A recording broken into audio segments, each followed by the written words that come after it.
సింహపురి ఒకప్పుడు ప్రశాంతతకు మారుపేరు. కక్షలు, కార్పణ్యాలు, దాడులు, అత్యాచారాలు తక్కువగా నమోదయ్యే జిల్లా. కానీ ఇప్పుడు అలా లేదు. మారుతున్న కాలంతో పాటు ఇక్కడ పరిస్థితులు మారిపోయాయి. ఇప్పుడు ఎక్కడ చూసినా దాడులు, హత్యలు, దౌర్జన్యాలే కనిపిస్తున్నాయి. సింహపురి ప్రజలు రోడ్డు మీదకు రావాలంటేనే వణికిపోతున్నారు. ఇంతకీ పోలీసులు ఏం చేస్తున్నారు? ఎవరి అండ చూసుకుని రౌడీ షీటర్లు రెచ్చిపోతున్నారు? జేబుల్లో పెన్నులు పెట్టుకున్నంత ఈజీగా నెల్లూరు జిల్లాలో నేరగాళ్లు బొడ్డులో కత్తులు పెట్టుకుని తిరుగుతున్నారు. మంచినీళ్లు తాగినంత సులువుగా మర్డర్స్ చేస్తున్నారు. గొడవలతో స్టార్ట్ అయి ప్రాణాలు తీసేదాకా వెళుతున్నారు.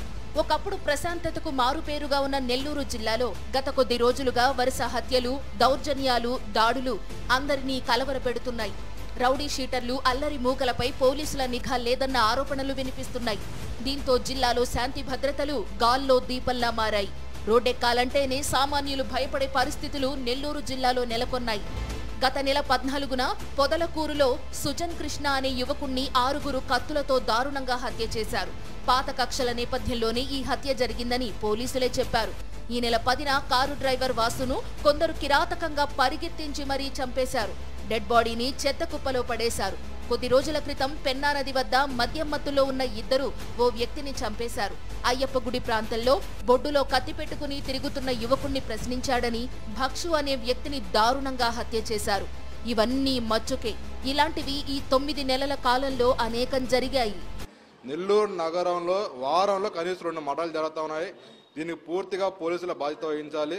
వీళ్ళందరూ కూడా లోకల్ రాజకీయ నాయకుల చేతుల్లో ఉన్నారు. వాళ్ళకి అవసరానికి డబ్బు ఇచ్చి వాళ్ళ కార్యకలాపాలు చేయించుకుంటా ఉన్నారు. యువకులు మొత్తం కూడా చాలా దారుణంగా తయారున్నారు. ఎవరిని ప్రశ్నించినా కూడా ఎక్కడ కత్తి తీసి పొడస్తారు అని చెప్పేసి భయాందోళనలో ఈరోజు నెల్లూరు నగర ప్రజలు కూడా ఉన్నారు. బహిరంగ మద్యపానం సేవించే వారిని కట్టడి చేయడంతో పాటు రాత్రి సమయాల్లో గస్తీ పెంచుంటే ఇలాంటి హత్యలు జరిగేవే కావు. కానీ పోలీస్ అధికారులు లైట్ తీసుకుంటున్నారన్న విమర్శలు వస్తున్నాయి. రౌడీ షీటర్ల కదలికలపై సరైన నిఘా లేకపోవడంతోనే హత్యలు జరుగుతున్నాయంటున్నారు ఇక్కడి ప్రజలు. మూతి మీద మీసం రాని పిల్లోడు కూడా ఈ రోజు కత్తి పెట్టుకుని బొడ్లో తిరుగుతున్నాడు ధైర్యంగా. నెల్లూరులో జనాలు బయటికి వెళ్లాలన్నా ఏదన్నా చిన్న ఎవరితన్నా వాగ్వివాదం చేసుకోవాలన్నా కూడా భయభ్రాంతులకు గురిని చెప్పాలా. ఇంకోటి ఏంటంటే మనం చూసుకున్నైతే ప్రతి ఒక్క మర్డర్ కావచ్చు, లేదంటే ఇంకేదైనా అసాంఘిక కార్యక్రమాలు కావచ్చు, ఏదైనా కూడా మత్తులోనే జరుగుతుంది. అది మద్యం మత్తు కావచ్చు, లేదంటే డ్రగ్స్ కావచ్చు, లేదంటే మత్తు మాత్రలు కావచ్చు, లేదంటే బంగ్యాక్ కావచ్చు. ఇటువంటి వాళ్ళందరి మీద కూడా పీడీ యాక్ట్లు కట్టాలా, కఠినంగా చర్యలు తీసుకోవాలా. వారంలో ఒకసారి రౌడీ షీటర్లకు కౌన్సిలింగ్ నిర్వహించాలి. కానీ నెల్లూరు టౌన్, రూరల్, కావలి సబ్ డివిజన్ పరిధిలో అలాంటివి జరగడం లేదు.